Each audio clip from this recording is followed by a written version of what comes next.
Here I have INFINIX Smart 7, and today I'm going to show you how to copy contacts from SIM card to this device.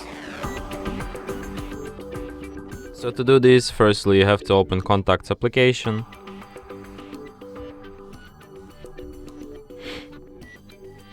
Then you should go to its settings. Then select Import or Export Contacts. Allow.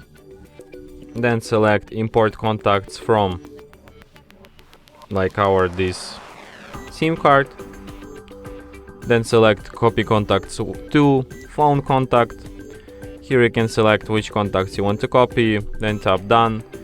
And these contacts will appear on your device memory.